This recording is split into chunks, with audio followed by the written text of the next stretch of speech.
நீங்கள் டிஎன்பிஎஸ்சி எக்ஸாமுக்கு ப்ரிப்பேர் பண்ணுறீங்களா அப்படின்னு அந்த வீடியோவை ஃபுல்லாகவே பாருங்கள்.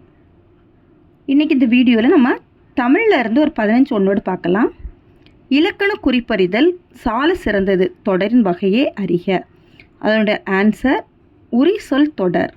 ஆன்சர் என்னது? உரிசொல் தொடர்.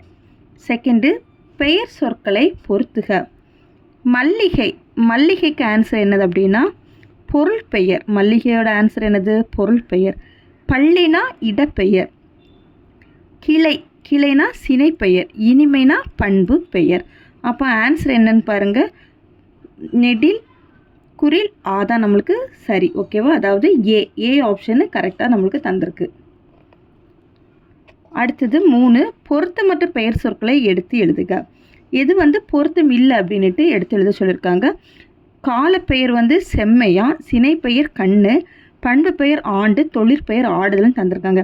எது நம்மளுக்கு பொருத்தமற்றது அப்படின்னா ஏ தான் நம்மளுக்கு ஆன்சர். சரியா? அப்படின்னா இந்த ஏல என்னெல்லாம் கொடுத்துருக்காங்கன்னா இந்த குறில் ஏயும் அதாவது சிஎன் தந்திருக்காங்க. சரியா? அப்படின்னா காலப்பெயர் செம்மை தவறு. அதே போல் பண்பு பெயர் ஆண்டுவது தவறு. 4வது, மரபு பிழைகள் அற்ற தொடரை குறிப்பிடுக. கூகை கூவும், கூகை குணுகும், கூகை குளரும், கூகை அலரும். விடை தெரியவில்லை அப்படின்னு நம்மளுக்கு 5 ஆப்ஷன் கொடுத்துருக்காங்க. எது ஆன்சர்னா சி தான். கூகை குளரும் தான் கரெக்டான ஆன்சரு. 5வது, சந்தி பிழையற்ற தொடரை கண்டறிக. வேலை வாய்ப்புகளில் கணிசமான மாற்றங்களை செயற்கை நுண்ணறிவு கொண்டு வரப்போகிறது. வேலை வாய்ப்புகளில் கணிசமான மாற்றங்களை செயற்கை நுண்ணறிவு கொண்டு வரப்போகிறது. வேலை வாய்ப்புகள் கணிசமான மாற்றங்களை செயற்கை நுண்ணறிவு கொண்டு வரப்போகிறது. வேலை வாய்ப்புகள் கணிசமான மாற்றங்களை செயற்கை நுண்ணறிவு கொண்டு வரப்போகிறது. விடை தெரியவில்லை. இப்போ பாருங்கள், இந்த மாற்றங்களை இந்த இடத்துல ஒரு இச்சு நம்மளுக்கு வந்திருக்கு. சரி, அப்போனா இதுதான் என்னது நம்மளுக்கு கரெக்டான ஆன்சர். அடுத்த 6வது, குற்றிய லுகரம் அடிப்படையில் பொருந்தா சொல்லை கண்டறிக. ஆன்சர் என்னது? பசு. பொருந்தா சொல்லை கண்டறிக. அடுத்ததில் ஆன்சர் இசைவு. மோனே எதுகை இசைவு ஏவு விடை தெரியவில்லைன்னு தந்திருக்காங்க. ஆன்சர் என்னதுன்னா இசைவு.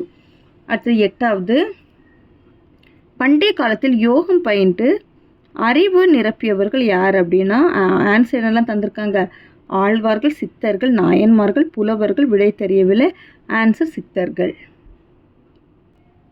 அடுத்து 9, உழவர் பாட்டு என்று அழைக்கப்படும் நாட்டுப்புற பாடல் பள்ளுப்பாட்டு. பரதன் என்ற இயற்பெயரை கொண்டவர் காளமேக புலவர்.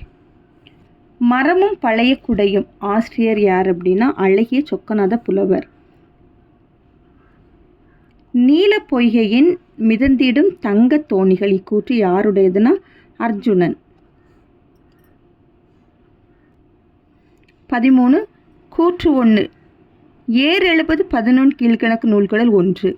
கூற்று 2, ஏர் எழுபதை பாடியவர் கம்பர். இது என்னது கரெக்ட் அப்படின்ட்டு கூற்று 2 மட்டும்தான் நம்மளுக்கு சரி. சரி, கூற்று 2 மட்டும்தான் சரி. யாமிருந்த புலவர்களை கம்பரை போல் என்று புகழ்ந்து கூறியவர் யாருன்னா பாரதியார். அடுத்தது 15, மன்னனும் மாசர கற்றோனும் சீர்தூக்கின் மன்னனின் கற்றோன் சிறப்புடையன். இப்பாடல் வரிகள் இடம்பெற்றுள்ள நூல் எதுனா மூதுரை.